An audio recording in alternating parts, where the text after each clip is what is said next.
This is the VandySports podcast on the 440 Sports Network, and I'm your host, Billy Derrick. This week's Vanderbilt football pregame show is brought to you by the Wash House, the Murfreesboro Pure Milk Company, Sutherland and Belk, and the Maynard Nexen Government Contracts Group. Topics on today's show, as well as this season's baseball content, are presented by the Murfreesboro Pure Milk Company, a family-owned third-generation milk and ice cream distribution company located in Murfreesboro.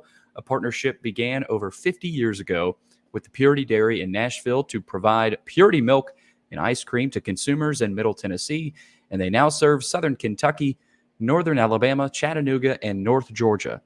Today, they supply grocery stores, convenience stores, and others with Purity products, as well as Mayfield, Nestle, and Haagen-Dazs ice cream. For more information, visit their website at mpmci.com. Also, we're still looking for a sponsor for football content. As crazy as that sounds, email Chris Lee at chrislee70@gmail.com if you have any interest. All right, on today's show, what to watch for with Joey Dwyer ahead of Vanderbilt's game against Alabama A&M Saturday night, 6 o'clock kickoff. Also, Kevin Ingram, sideline reporter for the Vanderbilt Radio Network on 102.5 and 94.9 FM here in Nashville. Also, Ted Dixie, back-to-back play-by-play voices of the opponent, voice of the Bulldogs for Alabama A&M, will join us. Great conversation with him, giving us a lot of insight on Alabama A&M, some of the history behind their program, players to watch, some of their exotic defensive schemes. So fun conversation with Ted Dixie. So stay tuned for that. But first, today's news. It's brought to you by the Wash House, which is also our presenting sponsor for basketball season. Are you dreading laundry day? Is it stealing time to do the things that you truly enjoy? Let the laundry professionals at the Wash House take care of that for you. With 2 convenient locations in the greater Nashville area, just drop off your dirty laundry and their professional attendants can give you back the one thing you can never have enough of, your time. Within 24 hours, you can pick up your nicely folded, fresh and clean laundry, ready to be put away. Log on to washhouseclean.com. Again, that's washhouseclean.com. Or stop in today to get your time back. Vanderbilt and Alabama A&M Saturday night, 6 o'clock kickoff on ESPN+. Little weather forecast for you. I'm going to try to start doing this every week. During the day, mainly sunny for everybody out there tailgating, high around 89. And as you know, last week the high was around about 99. So 10 degrees cooler on Saturday as you tailgate before Alabama A&M and Vanderbilt. At night, clear skies and a low around 65. So we should be able to settle in for a great night of football. Doesn't look like any rain, thunderstorms, or lightning will be in the area. So it should be a beautiful night for football on West End. Injury report before we get to our guests today and the chat room in today's mailbag. Clark Lee said Leighton Nelson, Junior Uzebu, Linus Zunk, and Martell Height are all questionable for the Alabama A&M game. Darren Agu is still out, but he returned to practice and he's tracking toward playing against Wake Forest. So Davion Davis is still out as well. Jeffrey Ugo is questionable. Quincy Skinner is probable. So those are the injury concerns. Clark Lee does a very good job of updating the press about those, and I'll try to get those to you every week as well. All right, we got to keep moving. Let's get to our mailbag. Before we get to our guests, that is presented by Sutherland and Belk, a family-owned injury law firm. If you or a loved one has been hurt or in an accident, give Taylor or Russell a call at 615-846-6200 to see what your rights are and if they can help. All right, mailbag. We start with Mr. Vandy. Do you think Height will get more reps this week, or will it stay about the same as last week? I think it'll stay about the same as last week, although it looks like Height is banged up. So, he may get fewer snaps than he did last week just to limit him and make sure he's good to go against Wake Forest, because they need him against Wake Forest, right? Martell Height is arguably the most talented corner on this team as a freshman. I think that tells you a little bit about that room. But at the same time, you're going to need him to get some work in against Alabama A&M. So I don't know 100% what they'll do, but my gut tells me that Martell Height won't get as many reps as he did last week, because they're trying to to contain him, keep him healthy, keep him 100%, so that he doesn't, re-aggravate anything heading into the Wake game. Because if they don't have Martell Height for the Wake Forest game, they will be in big trouble. So to answer your question, no, I don't think he'll get more reps. If anything, it stays the same, or he gets even fewer reps, because it does sound like Trudell Berry should be back from whatever he was out for. It wasn't an injury. We never found out about that. But yeah, Martell Height, I would say they'll be cautious with him against a team like Alabama A&M that they should beat. All right, let's go to Showing Gold. When do you think Newberry sees the field? It's funny you asked that. I was thinking the same thing a couple days ago. He did not play against Hawaii, and not surprised by that though. I think Chris Lee mentioned that in this week's, I guess, roundtable podcast with Luke and myself. Chris said he wasn't surprised that he didn't see AJ Newberry. Of course, Newberry has those 4 games he can play in, while maintaining the red shirt. So if they do end up wanting to do that, you could see some of that. I'm not sure if that's something they want to do, but I think Newberry sees the field against A&M. I really do. I think this Alabama A&M game comes at the time where it's right before Wake Forest. Huge game on this schedule. Coaches know that, right? It's first road trip of the season. Your main goal here is to get out and stay healthy, right? Stay healthy against this Alabama A&M team. You don't want any cheap injuries, unnecessary playing time from players that probably shouldn't be out there late in a game, because you need them that next week against Wake Forest on the road in a very, very big matchup for Vanderbilt. So I think Newberry plays against Alabama A&M. Maybe not in the first half, but I think you see Newberry in the second half, and I think you're going to like what you see. And for those who haven't been at fall camp, I know it hasn't been open to fans, but Newberry is a guy that he's got the most home run potential out of any of these running backs, not just the freshmen, right? But he's got the most home run potential out of any of these running backs. So I think Newberry will play against Alabama A&M. After that, I think it'll be tough to see him on the field, especially against SEC opponents like Kentucky and Missouri. Again, maybe UNLV if they get up big, but I think Vanderbilt, by the first half should be up by at least 3 or 4 touchdowns. And at that point, you don't need to play your starters, right? There's no need to risk an unnecessary injury. So yeah, I think Newberry sees the field against Alabama A&M. All right, GLH for VU. What would make this game successful besides a win? It's a really good question, because you look at the scoreboard after the game, 42-14. Okay, Vanderbilt won, but maybe they scored a couple of garbage touchdowns and they were only up a couple of touchdowns throughout the game, right? You never know, as an outside fan, if you didn't watch Vanderbilt play, how that game, occurred. Like for the Hawaii game, for example, right? Vanderbilt wins 35-28. But, you don't know that Vanderbilt was up 35-14, in the third quarter. So I think there's that to this component, right?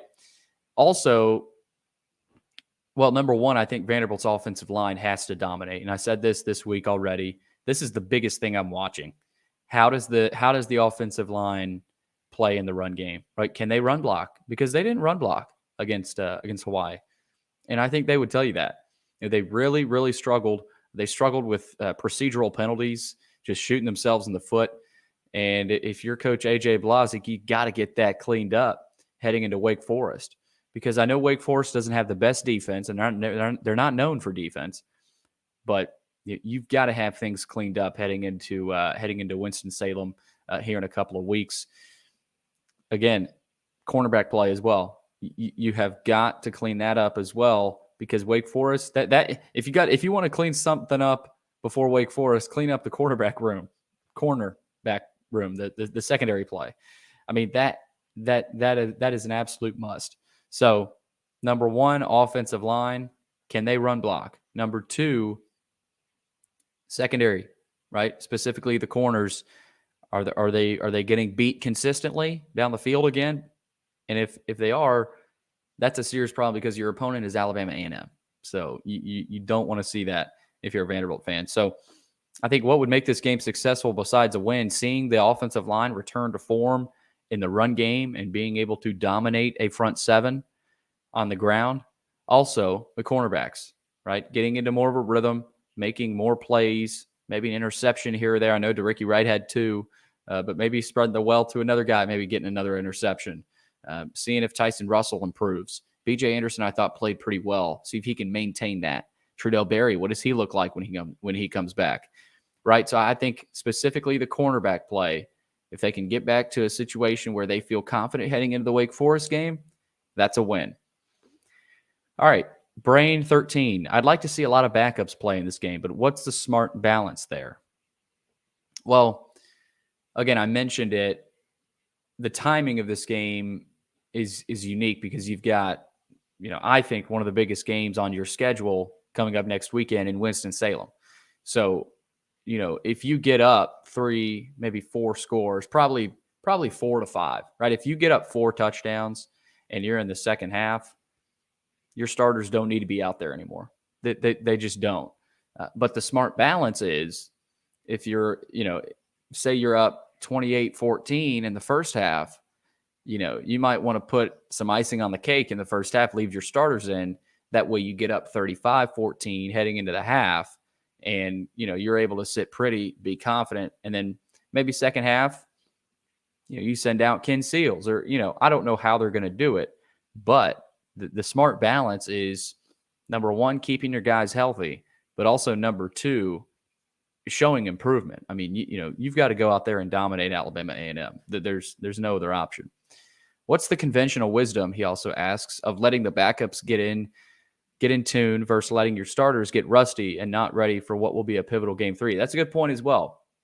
You want to play your starters enough to where they continue that rhythm, throughout the early part of this season heading into Wake Forest, right?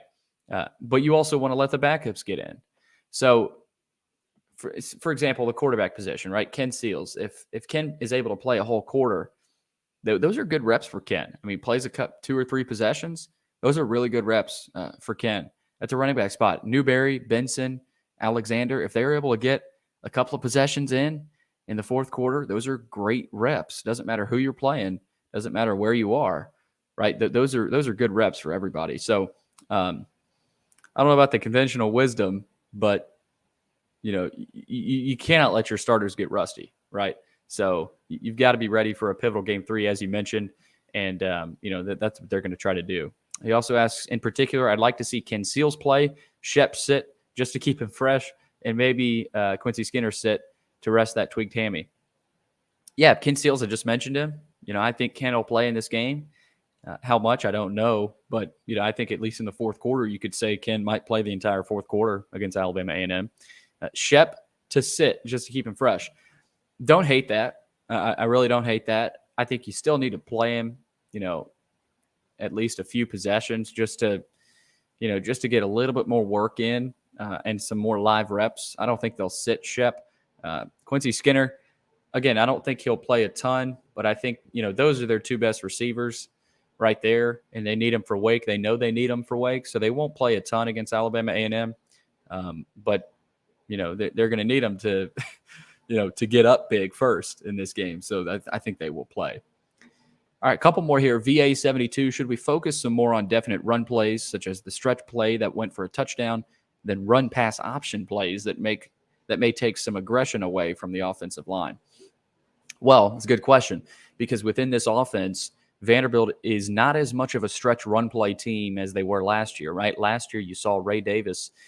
He's a big stretch run guy, right? Vanderbilt's offensive line, I think they might tell you they prefer that scheme a little bit more. It's tough to block sometimes with these with these run pass option plays, because as an offensive line, you've got to think, okay, I could be pass blocking here, but I could also be run blocking, right? I mean, that's the challenge of that run pass option. Everybody's doing it now, though. I mean, so you got to adjust to it. I will say, though, I think Vanderbilt will run some stretch run plays against Alabama A&M, but that doesn't mean against Kentucky, Missouri, Florida, Auburn, they'll go back to the well with that. I think Vanderbilt wants to be a more balanced offensive team where they're in the shotgun and they're able to hand it off to an Alexander, but they're also Swanzell also able to keep it, right? If he sees something he doesn't like, he can keep it, and he can also get it out quick. So I think that's the next step for A.J. Swan. Clark Lee talked about that, making the right reads, right? As a young player, that's still a challenge consistently. But again, if A.J. Swan can get comfortable, I think this offense can be really dangerous. So I don't think Vanderbilt will focus more on stretch plays. You might see it against Alabama A&M, but the run-pass option plays in the run game, I think, will continue, especially heading into that Wake Forest game. All right, Go Doors 94, last question. Are there any standout players on Alabama A&M? I know their quarterback, they call him Quad Brown, and that Quad is not his real name. That's a nickname. His real name is Cornelius Brown IV, and he is he's an athlete. He's not the best thrower of the football, but he can make some throws. He's a great runner.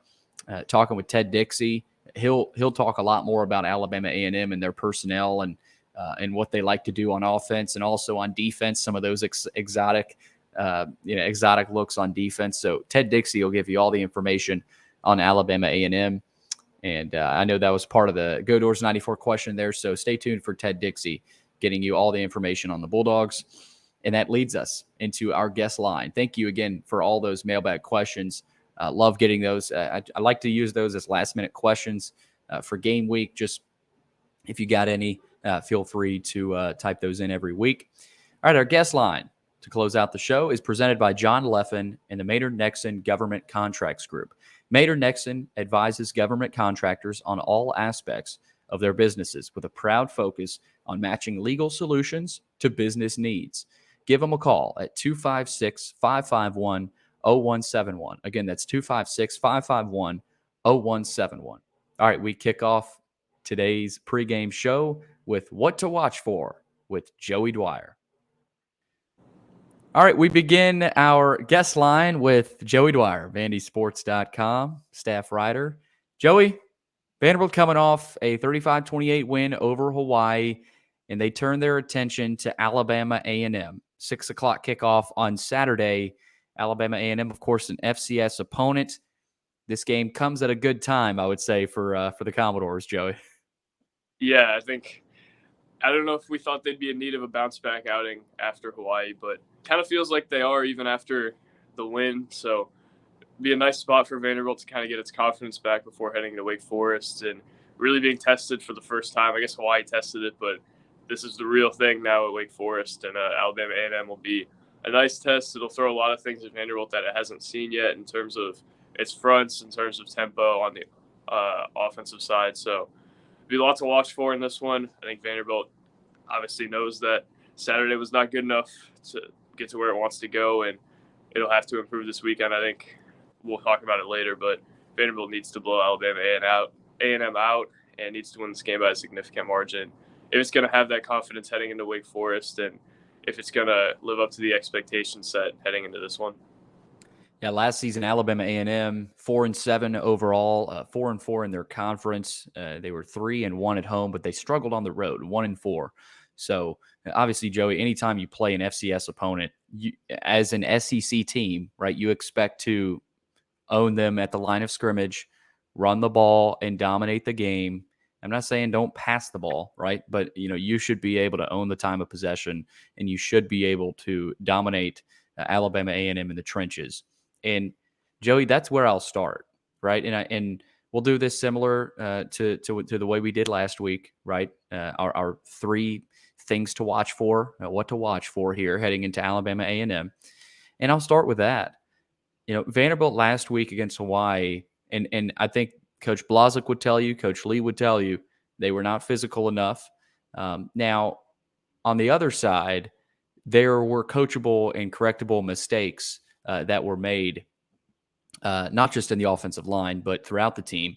But specifically for this topic point, the offensive line, they had procedural issues, penalties, simple mistakes.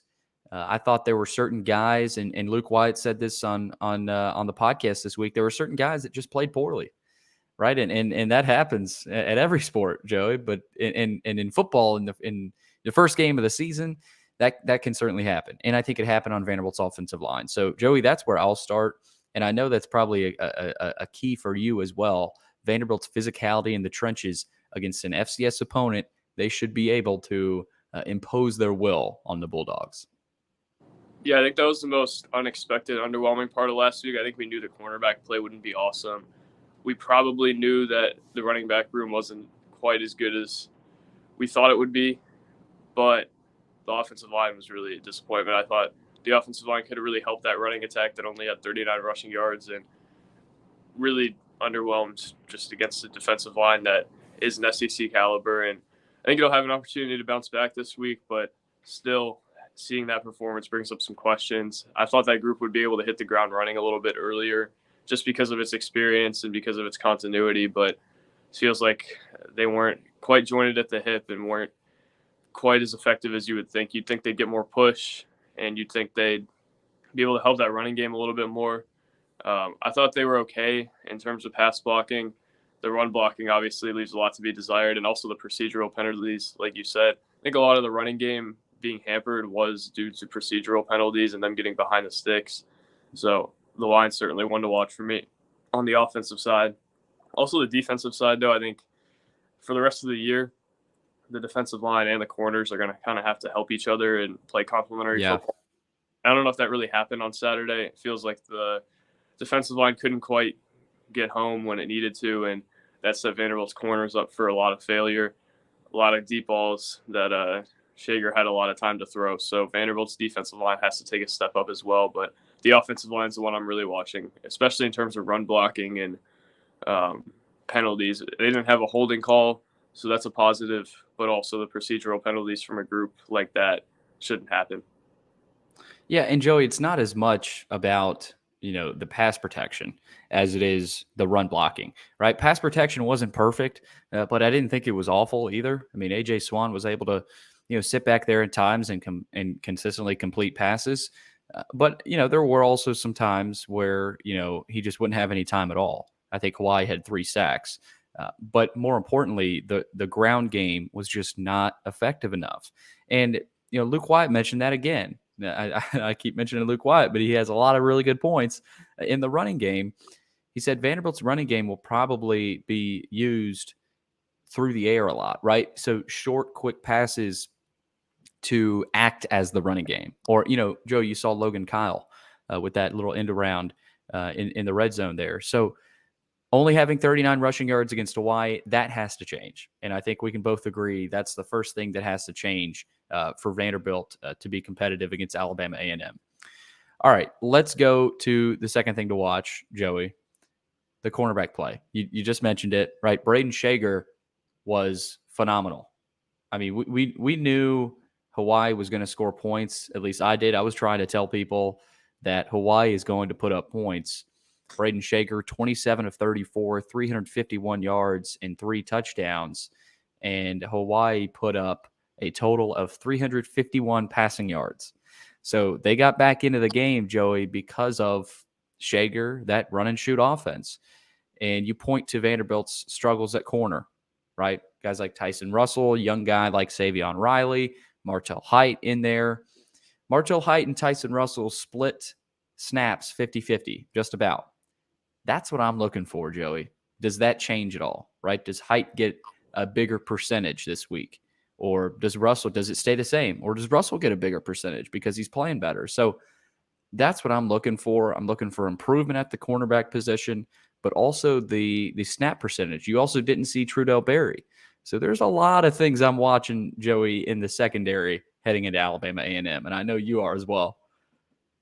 How could you not, Billy? I mean, there was a lot that went wrong there, and that's against Hawaii. Obviously, Hawaii loves to throw it up and down the field, so the margin for error is going to be a little bit smaller just because of how much they're going to throw it. But also, I think a lot of our concerns about the cornerback room are validated, as they often are after as many fall camp practices as you guys have seen. I feel like you generally have a pulse of what's going on there, and I think you guys were on the point. Cornerback room is something to be concerned about. I plan on asking about Trudell Berry today. I don't think we have a reason as to why he hasn't played or whether he will play on Saturday. But yeah, there's a lot there. It's interesting because I think everybody's clamoring for the young guys, but at this point in the year, I think you have to give the older guys the nod at least a little bit, just because, I mean, they're the older guys and Vanderbilt needs all the help it can get there. What concerns me about the older guys is that Clark Lee said it was fundamental issues, which I would understand more if it was the freshmen and Trudell Berry. But if it's the older guys, that concerns me a little bit. I mean, I don't really have much room for optimism in that corner room right now. They're going to have to show it to me, and I think this weekend would be a nice starting point, but wouldn't be the end-all be-all because I think Alabama A&M is a team that shouldn't compete with Vanderbilt. And I'll talk about it more later, but I think really what I want to see from the cornerback room is a 60-minute effort, just like the rest of this roster. Yeah, and I thought B.J. Anderson, sort of as a silver lining, played pretty well. And he made a huge play late in the game, so I want to make sure I mention that. But, Joe, you're right. I mean, if Vanderbilt gives up nearly 360 yards passing against Hawaii, what's that pass defense going to look like against an Ole Miss or a Kentucky, right? A Tennessee, a Georgia, right? I'll tell you, it's not going to look good. So they have to improve in that room. And I think we do need to mention the defensive line as well, Joey, as something to watch, because they got some pressure, right? I'm not going to say they didn't, but they need to get more pressure, right? They need to get more pressure on the quarterback. I think they had 3 sacks. It's hard to get any sacks against a run shoot offense because they get the ball out of their hands so quick. So getting 3 sacks was pretty impressive, actually. But against an Alabama A&M, I think, Joey, you would expect this team to get upwards of 7 or 8 sacks. I mean, to be honest, right? So just dominating the line of scrimmage, and this is a get right game, right? This is you should be able to get back on track in your pass rush, right? You should be able to play better at corner. You should be able to run block better. Right? That's what games like this are for. But at the cornerback play, Joey, the defensive line has to help them out, and getting Darren Agu back. Again, he's still questionable for Alabama A&M. We'll see, and I'm sure you'll ask Clark about that today. But, they've got to get more pressure to help out that cornerback room. Anything to help out the corners, right? Because they need it. That is another thing to watch as well. For sure. I think Darren Agu is certainly worth mentioning. I think he would have made he wouldn't have flipped this game on its head, but I think Darren Agu certainly would have made a difference and would have changed a lot of the narrative surrounding that defensive line. Because I think people forget Vanderbilt didn't have probably its best pass rusher playing in that game. So certainly of note there. But you're right. I think it's complementary football, especially between the D-line and the corners. Have to get home, have to get pressure, at least get pressure to make things challenging on the quarterback and the receivers. And I think that'll have to be the case this weekend. Alabama A&M is going to throw some tempo at Vanderbilt, so it'll make it a little tougher to kind of get home, just because Vanderbilt might have to rotate a little bit to keep guys fresh. But it'll be really interesting to see if Vanderbilt can dominate a team like Alabama A&M on the line of scrimmage, because you'd expect that. You'd expect Alabama A&M to not have the bodies that Vanderbilt has. Wouldn't expect it to have the depth Vanderbilt has on the defensive line, on its offensive line. So it'll be interesting, and I think it'd be a huge confidence booster for this group if it can really dominate the line of scrimmage all day Saturday. Line of scrimmage, that's going to be a theme all weekend. Can Vanderbilt dominate the line of scrimmage? Also, another thing to watch for in this game, Joey, you mentioned some of the exotic fronts, defensive fronts that Alabama A&M will utilize. And Luke told us on the podcast this week that they'll have plays where their defensive line, all 4 defensive linemen will stand up and sort of drop back, and then the linebackers will come in and blitz. So I don't think I've ever seen that from a defense at any level. But that's gonna be something to watch. It'll be fun to watch. But that's something that, offensively, it's another challenge for this offensive line, right? You gotta hope, if you're Vanderbilt's coaching staff, that the offensive line looks a lot better, because Joey, that's just as important as the cornerback position, right? Because if you can't run block, that hurts the passing game, right? Because you're not able to establish any sort of run game. So those exotic fronts, Joey, I don't know if you've done any research there. We're going to have an Alabama A&M broadcaster, actually their play-by-play voice, on a little bit later in the show, and I'll try to get him to explain it. I don't know if you've looked into that at all, but the exotic fronts from that Alabama A&M front 7 is definitely something else to watch. Right. Reminds me a lot of mid-major basketball, where a coach will throw out an exotic zone and just try to do anything he can because his team's like play 5 different defenses. Yeah. Right. Yeah. Every possession you get a different defense, and it feels like Vanderbilt to an extent, may see something like that from Alabama A&M. You really have no idea what's going to come. And that's probably the biggest hindrance to them really dominating this game on the offensive line is just You the just don't weird know. stuff. Yeah, the weird stuff that it's going to face. And CJ Taylor mentioned this week that some of the stuff they saw from Hawaii wasn't on film. Feels like that could be the case as well for Alabama A&M, especially since it's their first game. So I don't even know what to really expect from that D-line, but it's not going to be normal. And I think we're going to have a few moments on Saturday where we're kind of just confused. I don't know if it's going to work, but it's going to be fun to watch. And that's what you love about college sports, right? Is that sometimes there's such a big talent discrepancy that coaches are willing to do really anything to try to get it evened out some way. I don't know if it'll work for Alabama A&M, but it feels like it'll be a really interesting test for Vanderbilt's offensive line to kind of see that early, just like the defense saw the run and shoot last week. Yeah, you saw that play last week where number 0, the Hawaii offensive lineman, he was listed as an H-back. He was eligible as an H-back in the backfield, and he caught that. That had to have been a play that Vanderbilt didn't see on film. Right. So, Joey, to wrap up here, I'm gonna pose a question to you, and it involves not this week's game, but next week's game in Winston-Salem at Wake Forest, right? That's the game to look for in this, this stretch, right? I know Alabama A&M is the next opponent, and Clark Lee would not be happy with this discussion right now, looking ahead to an opponent. But Wake Forest, if Vanderbilt is able to go there and win, what do they have to clean up and shore up against Alabama A&M, right? So I guess looking from the coach's point of view, Joey, put yourself in the locker room. What does Vanderbilt have to do to make you feel confident next week, right? What do they have to shore up? As Coach Lee said, it was a sloppy game against Hawaii, right? So what do they have to do for you to feel confident about their chances next weekend against Wake Forest? If I'm Clark Lee, I want to see this team play hard for 60 minutes. I want to see it execute for 60 minutes, and I want to see it beat Alabama A&M by a significant margin because I thought that could have been the case last week. It wasn't. Clark Lee even mentioned that the thing he was most disappointed with was that their energy waned. Can't happen again, and that brings up some questions for me. If it does, I want to see backups get in this game if I'm Clark Lee, and I think Vanderbilt has a real chance to do that. That's what will make me feel good in terms of specific position groups. I think there's 3 that stick out, and 3 that we've already talked about. The offensive line has to be better, has to get more push in the run game, and the run game, I think, is something else to watch. I guess that was one of the 3 that kind of go hand in hand, but I want to see guys extend runs. I want to see guys make plays in space.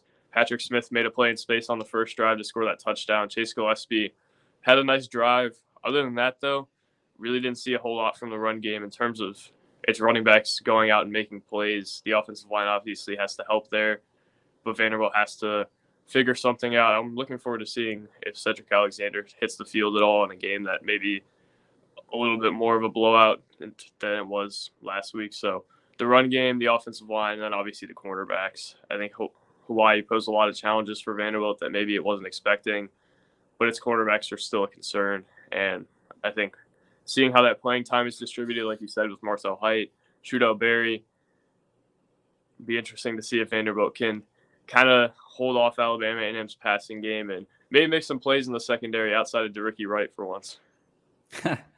Yeah, DeRicky Wright, Reese's Senior Bowl Player of the Week. So he obviously had a phenomenal performance with those 2 interceptions. Without those, Joey, I don't know if they win.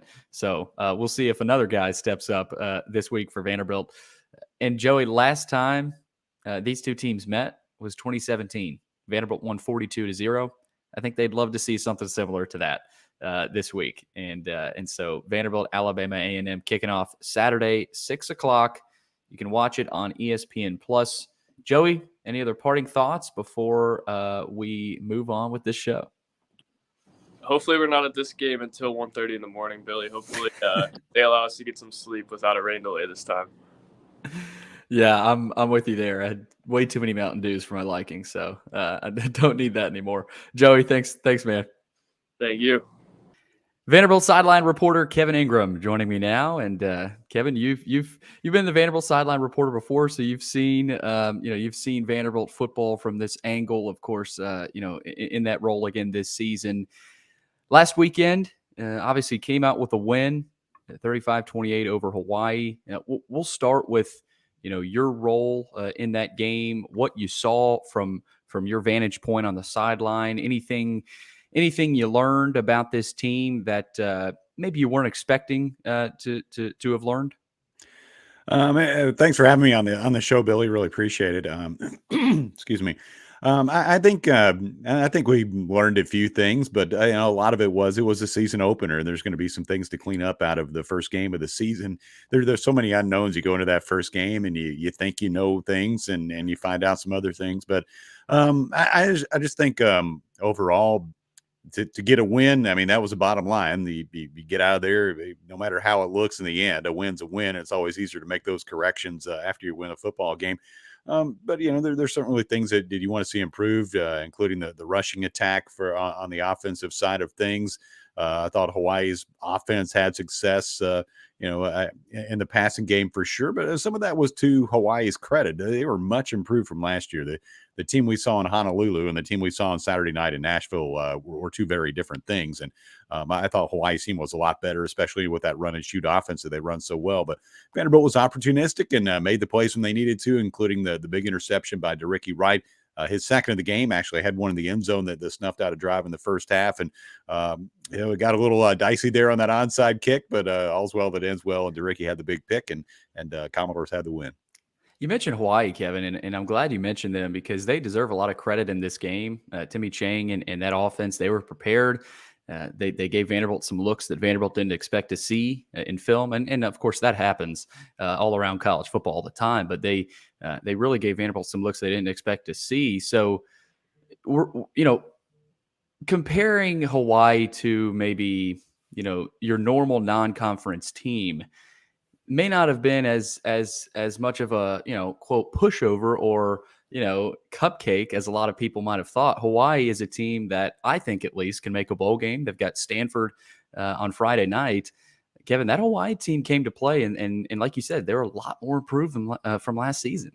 Yeah, I think they were too. And, they had added some nice transfers and, the guys that were coming back were a year older, and they probably remembered what happened when Vanderbilt visited Honolulu to start the season last year and then played out there and, hung a whole bunch of points on them. So I'm sure those guys came into Nashville feeling like they had a lot to prove and a lot to show. And I think they have a chance to be a really good football team. But yeah, they were definitely a whole lot better than they were last year and provided some challenges, and probably Vanderbilt learned some things as a result of that, especially defensively, some things they need to work on. Kevin, the lightning delay, of course, had an impact on probably some fans and obviously the broadcast. I think you guys got started and then had to get back up and rolling again. Yeah. Do you think that had any impact on Vanderbilt? Because I was talking to Luke Wyatt earlier this week on our podcast. He said it's a little bit tougher for the home team sometimes because they kind of get stuck sitting around a little bit. They're in their own facility. So do you think that had any sort of impact?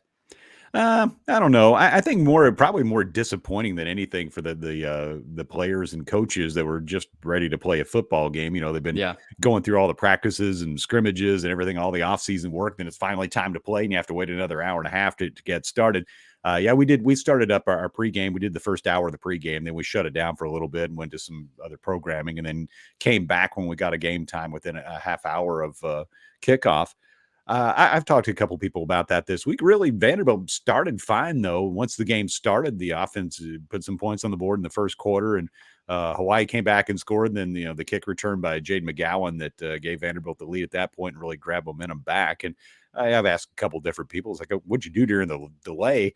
I asked CJ Taylor about that. He said, I just kind of listened to some music. I ate some pickles and I got ready to play. And he would say that I said, the pickles to prevent cramping. Is like, yeah, that. And I just like eating pickles. So I thought that was a funny answer. Maybe something I wasn't expecting. But yeah, I think for everybody, it was kind of hard to just sit and chill for a little bit and wait for the game to get started.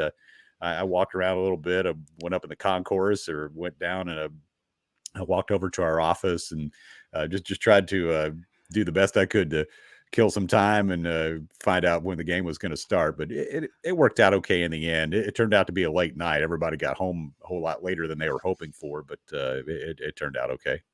Yeah, I might have had one too many Mountain Dews, Kevin. Yeah, I know. That's a recurring problem for me.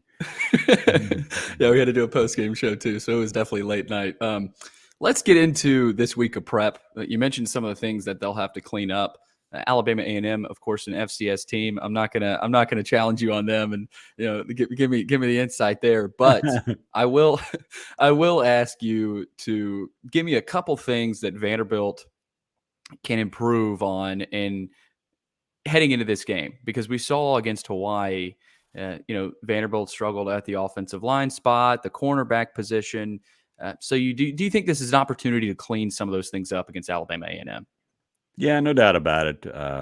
Yeah, I talked to Joey Lynch, I guess it was yesterday, uh, getting ready for, um, to have his offense ready for game 2. And he said, yeah, we have a lot of confidence in this run game and feel like we're going to get it going. And it's a new look to the run game for sure. With Ray Davis gone, it's a little more by committee, but they have some really talented backs and some guys that can carry the football. But you got to block those things up well up front. And he said part of it too, and I've heard Clark Lee said this on our Monday night show too, that he felt like better decision making by the quarterbacks and those with the football would serve them well, and those things will progress. And I thought AJ Swan overall had a good game. He made some good passes and moved the offense, but I think in the run pass options, they're hoping, okay, let's lock down the decision-making process and make those reads and make the correct plays. And that'll help out the run game too. And that's definitely one of those things. If you're going to compete and win in the SEC, you have to have balance and be able to run the football. You can't just come out and throw it all the time. You have to be able to move the football on the ground. So I think this week provides a good opportunity to potentially show some improvement in that area and some of the others on the team or some of the other areas from that first game that, maybe we overreact a little bit to a first game because that's all the sample size we have. But you want to show improvement, and I feel like this team will this week. Kevin, defensively, the front seven, obviously, Darren Agu is still out. Christian James is out right now. They've got a couple other guys kind of banged up. For that defense, what are you looking to see from them? I know you talked about offensively there. Defensively, against Hawaii, they were good at times. But then again, Braden Shager and the Rainbow Warriors, credit to them, they were able to make some plays. So defensively, what are you keying on to see, okay, they looked better this week and they were able to clean some things up? Yeah, maybe more pass rush, just kind of get that pressure on the quarterback. The guys that are supposed to be the stars on the defense were the stars on the defense last week. CJ Taylor, led the team in tackles, and it felt like he was all over the place and close to the football. And Ricky Wright had the 2 big interceptions we talk about, and also a forced fumble as well. They're getting some new guys that are getting their feet wet on that defense, especially in the secondary. The true freshman Martell Height was out there quite a bit, and they got Savion Riley had his first appearance as a Commodore. I think they felt like he played well and is going to be a nice player. So yeah, you're finding your way. I thought the Patterson brothers are fun to watch. I've enjoyed watching those guys in practice out here getting ready for the season. I think they're always ready to hit somebody, especially Langston Patterson and Kane too, for that matter. But you got a big hole to fill in terms of tackles with Anthony Orji gone from that linebacker core, and those guys feel like they're going to fill the bill pretty nicely for this team. Real quick, Kevin, we know on special teams, we know how good Matt Hayball is. At the kicking spot, feels like, a couple of guys there, Jacob Orchilla, Brock Taylor still sort of fighting around there. Will Ferris doing the kickoff duty, and you saw the first touchdown drive of the game against Hawaii. Vanderbilt, they went for 2 there. Matt Hayball, of course, didn't get it in, but I think that was an interesting look. But they were able to get those 2 points right back, their next offensive possession. Kicking game. Right. What have you seen there? What have you learned? And what can you tell us about that spot? And as we know, Taylor and Borchilla, 2 very strong legs. Yeah. So it's been a tight competition. It has. And I've kept an eye on that competition during camp. And Borchilla certainly has the more experience with his time out at Kansas. And he's pretty accurate from everything I can see, during his time with the Jayhawks.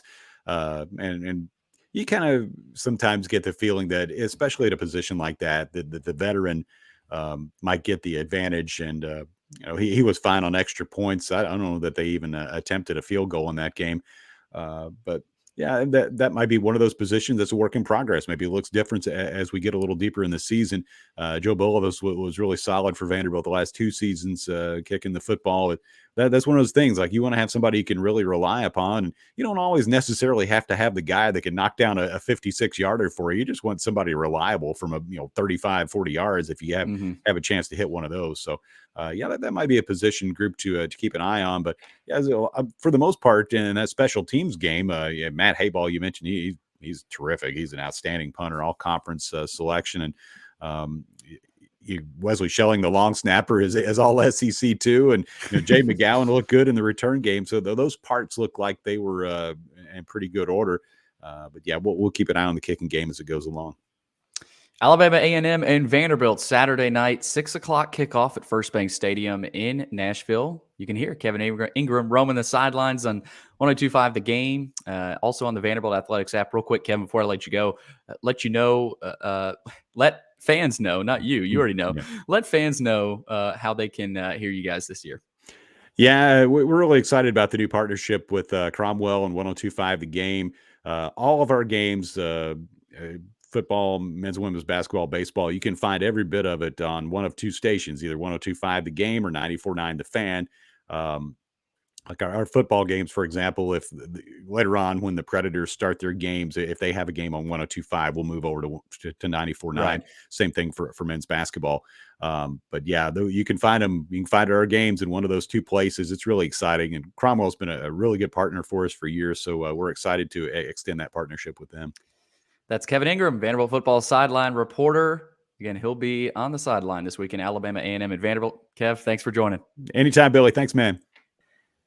Ted Dixie, the voice of the Bulldogs, radio play-by-play broadcaster for Alabama A&M. You can hear him on 90.9 FM WJAB down in Huntsville. Ted, thanks for taking the time. I'm glad we're able to do this. Of course, Vanderbilt and Alabama A&M kicking off Saturday, 6 o'clock in Nashville. Easy drive. What is it, 3 hours up from Huntsville? Oh, thank you so much, Billy, for having me. No, it's an hour and a half. Oh, really? Short trip, second trip to Vanderbilt. Great place to play. Very fine people at Vandy. We like that. Alabama A&M, the Bulldogs, have made several journeys into, some would have said, the Power 5 at one time, but now there's only 3 brands of college football, and that's the SEC, the Big 10, 11, 12, whatever they're going to be, and HBCU football. Everyone else, we don't know what conference is where. We don't know who's moving. Thank the Lord for tradition. Oh, amen. Amen to that. I was thinking of Birmingham. Birmingham's 3 hours from Nashville. So Huntsville, real quick drive for the Bulldogs. And you guys will be heading up to play Vanderbilt Saturday, 6 o'clock kickoff. Let's start with sort of an introduction. You mentioned these 2 teams have only met one other time, 2017, when Alabama A&M came up to Nashville. But give us some background on where the program is. Of course, within some of the HBCU programs, feels like there's been an uptick within the HBCU community with coaches like Eddie George at TSU here in Nashville, and of course Deion Sanders at Jackson State, now at Colorado. Right. So, give Vandy fans sort of an introduction to this program, maybe some history behind it, and what makes you guys so proud of the Bulldogs down there.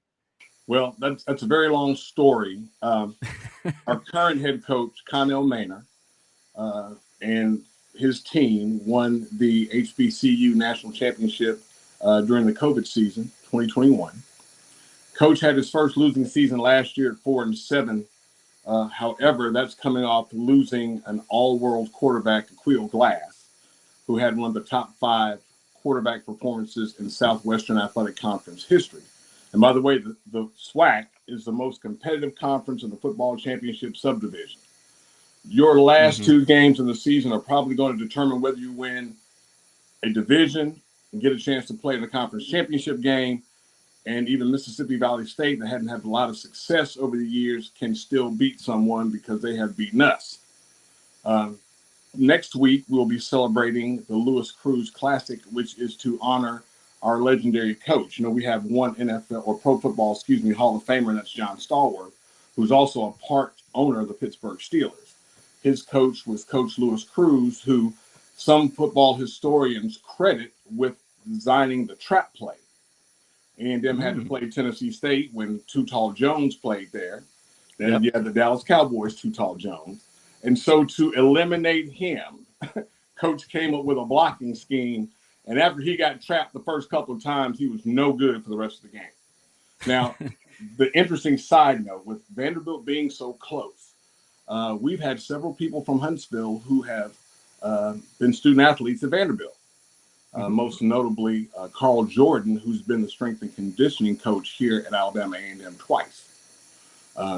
So Everett Crawford is another. A lot of Vandy folks will remember him. He is from Huntsville High School. We played Little League Baseball together.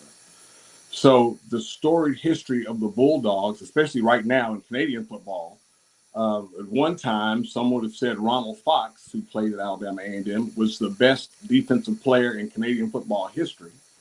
Currently, the highest paid defensive player in the Canadian Football League is Anthony Hard Work Lanier II. So this ball game, as a coach told me yesterday, let's unplug the scoreboard. Realistically, 85 scholarships versus 63. Unplug the scoreboard, and what we want to see is just like in a boxing match, the underdog brings the force, brings the aggressiveness, brings the physicality. So we want to judge this at each round, each opportunity that we have to make an impact in the ball game. And some student athletes, because Alabama A&M has played Cincinnati twice, Auburn twice. We go back to Auburn next year. Coastal Carolina, Middle Tennessee State University. No stranger to the schools up and down I-65, if you will. The best thing about these kinds of games, even though folks say, it's a money game or you're outmatched, well, you forgot when Appalachian State beat Michigan at Michigan one year. The biggest deal for us is just what happened the first time we played Auburn. Auburn had an all-world defensive end linebacker, Mr. Lemonier. Well, he had to go up against our left tackle, Jamal Johnson-Webb, who really buried him in that ball game. They took Lemonier out at halftime because he was, besides being ineffective, the opportunity exists for our student athletes to get some film. What helps in recruiting is saying you're not in the SEC, but we play SEC teams. So, son, if you want to play football, you're talking playing pro football, you're going to get an opportunity to see how the best do it, and we're thankful for that. No doubt. And of course, Connell Maynor, head coach for the Bulldogs. Give us some background on him and maybe some of his prior career heading into Alabama A&M. Of course, you mentioned sort of his approach to this game, right? Turn the scoreboard off, right? We're going to compete and see what we can do. So tell us about Mr. Connell Maynor. Coach Maynor, first time I saw him, he was coaching Winston-Salem State in the Division II National Championship game. For schools that are underfunded to be in the championship game, as one of our competitors down the road in Florence, the University of North Alabama was for so many years and won so many national championships, for you to get there as an unfunded program means you have to know football. You have to be able to recruit, take care of your student athletes. Coach Maynor does that. He played in Arena League football. He's also in the Mid-Eastern Athletic Conference Hall of Fame as a player, and he's going to get accolades also as a coach. But one thing, as a side note, you'll walk in Coach's office, and he has a photograph framed on his desk, and it's a picture of he and Al Pacino. Coach Maynor was Jamie Foxx's stunt double on Any Given Sunday. Wow. And all those passes you see in the movie, that's Coach Maynor. So his competitiveness is there. And what he does is maybe a little different.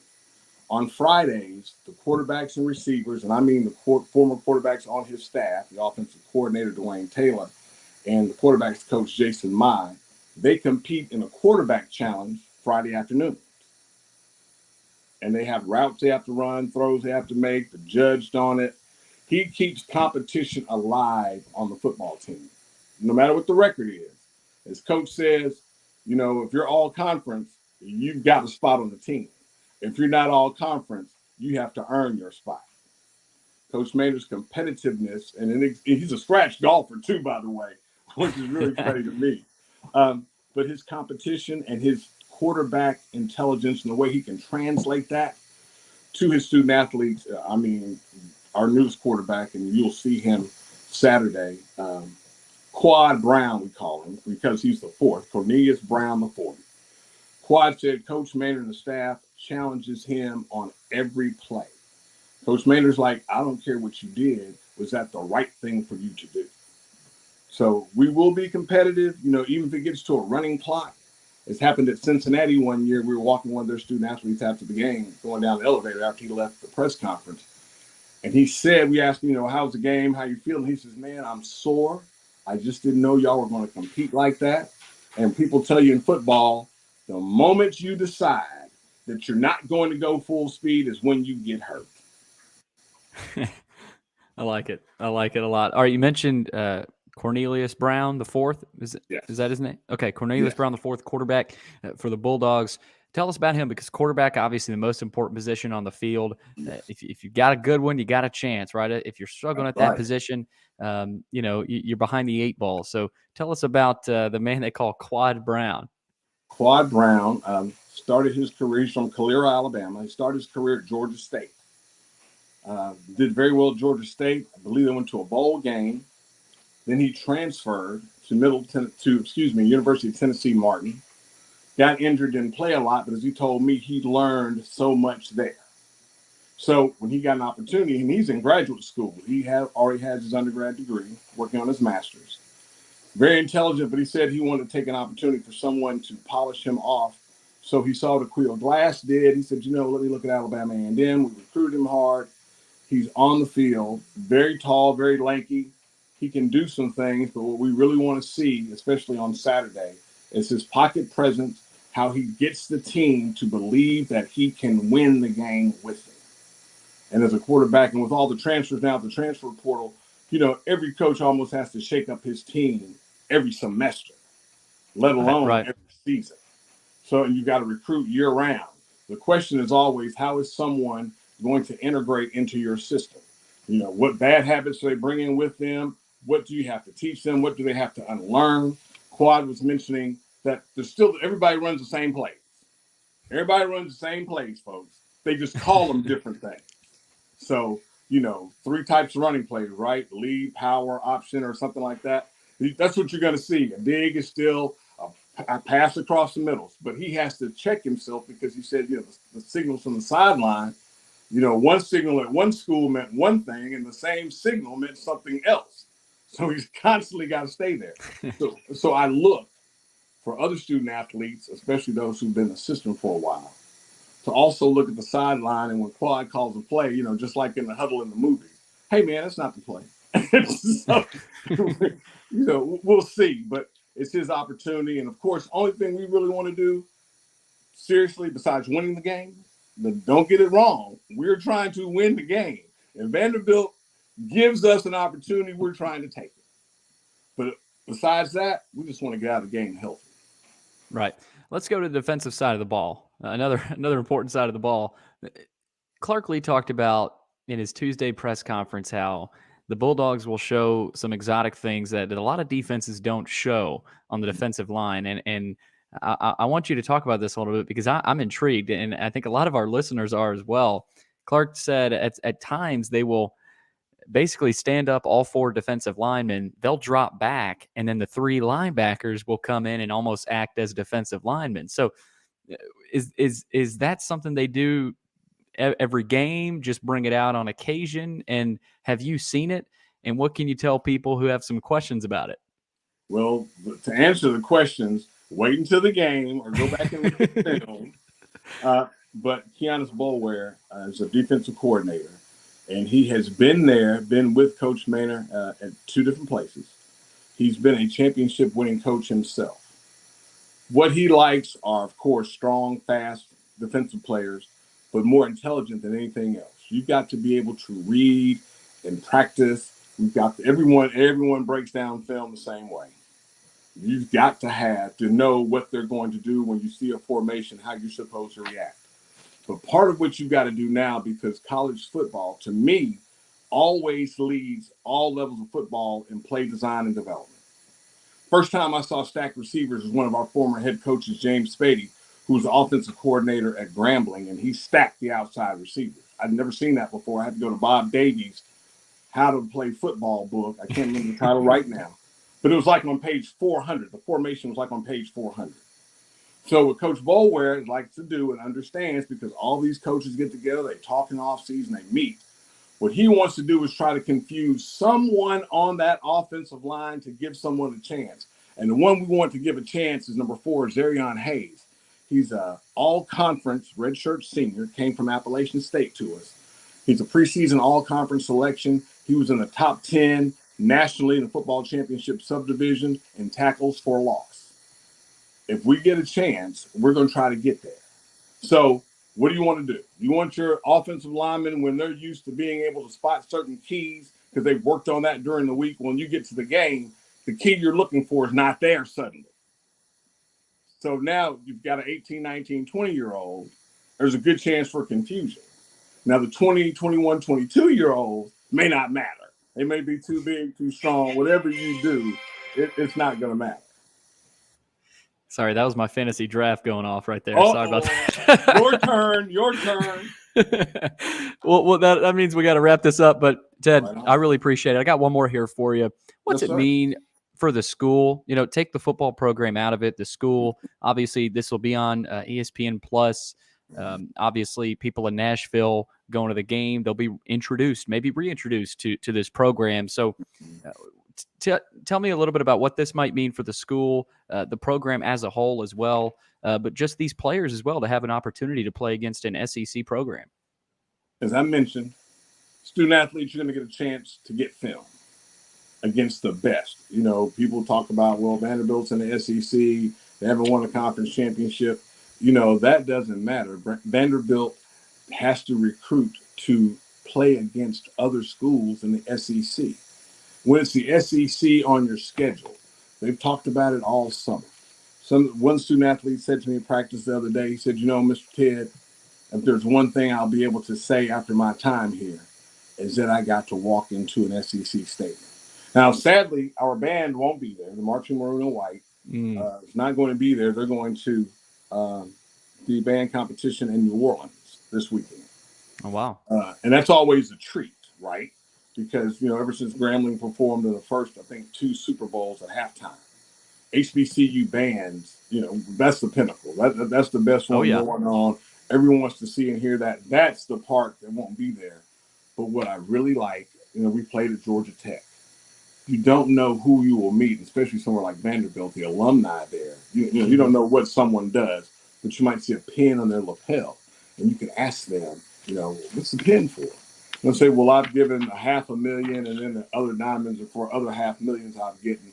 So it shows you, to me, the SEC is your benchmark for what you want to be as a conference. Our conference commissioner spends a lot of time talking with the SEC commissioner, and they have a great relationship.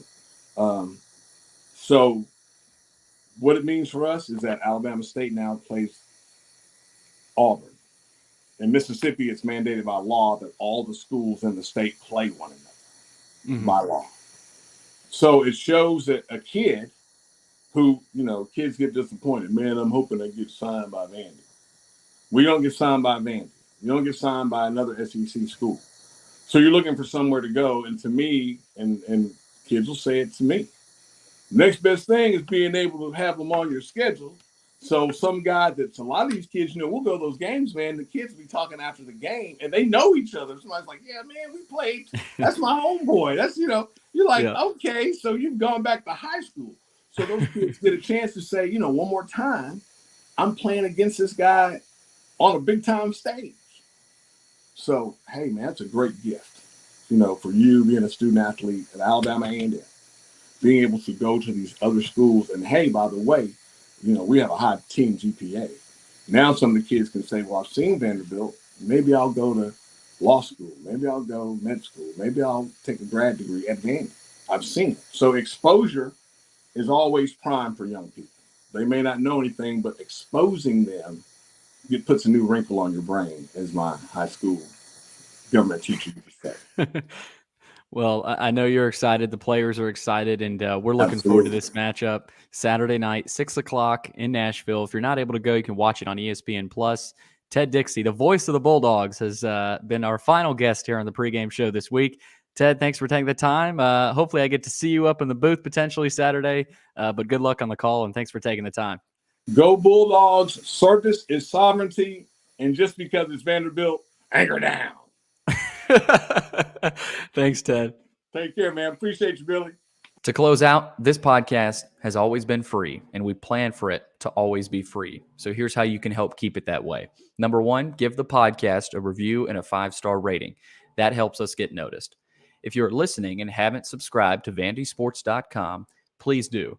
It's $99 a year and $9.99 per month. Again, $99 per year, $9.99 per month. It's been that way since the very beginning, and it helps us tremendously. So subscribe to VandySports.com if you haven't already.